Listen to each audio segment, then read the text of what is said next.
నమస్తే అండి. మొదటి సమూయేలు 2వ అధ్యాయము 7వ వచనము. యెహోవా దారిద్ర్యమును ఐశ్వర్యమును కలుగచేసేవాడు, కృంగజేయువాడును లేవనెత్తువాడును ఆయనే అని వాక్యం సెలవిస్తుంది.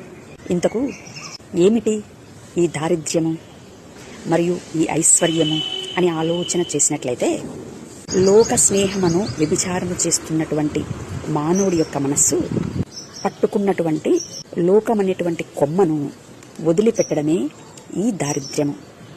అనగా లోకము విషయములో చచ్చి ఉన్నటువంటి స్థితియే ఈ దారిద్ర్యము.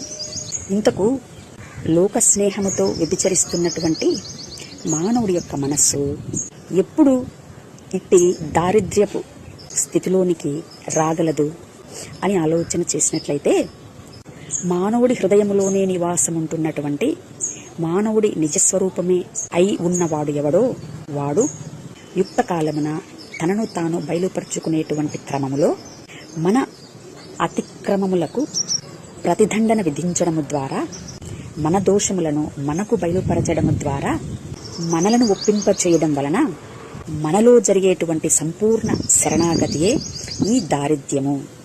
ఈలాగున దేహస్వభావమును వదిలి ఖాళీ లేదా మృత్యువు లేదా చీకటి లేదా పాపములో ఉన్నటువంటి మనస్సుకు ప్రాణం పోయి తెలివి తప్పని ఇట్టి ఆపత్కాల క్షణములో దేవుడు తన ఐశ్వర్యమును ఎలాగున అనుగ్రహిస్తున్నాడు అంటే, దేవుడే మన పాపములకు ప్రాయశ్చిత్తముగా పరిశుద్ధమైనటువంటి తన ప్రాణమును అనగా పరిశుద్ధాత్మ శక్తిని కుమారుని ద్వారా ఒంటరైనటువంటి మనస్సుకు ఆశ్రయముగా అనుగ్రహించడము ద్వారా కుమారుడి స్వాస్థ్యమే మనది అవ్వడమే ఈ ఐశ్వర్యము. తన అతిక్రమములకు పరిహారము పొందినటువంటి వాడు, తన పాపములకు ప్రాయశ్చిత్తము పొందినటువంటి వాడు ధన్యుడు అనేటువంటి వాక్యం యొక్క పరమార్థమును ఈ లేఖనాలలో విశ్వాసులు మరీ లోతైనటువంటి దేవుని కార్యములను ఆలోచన చేయగలరు అని మనవి. Thank you. నమస్తే.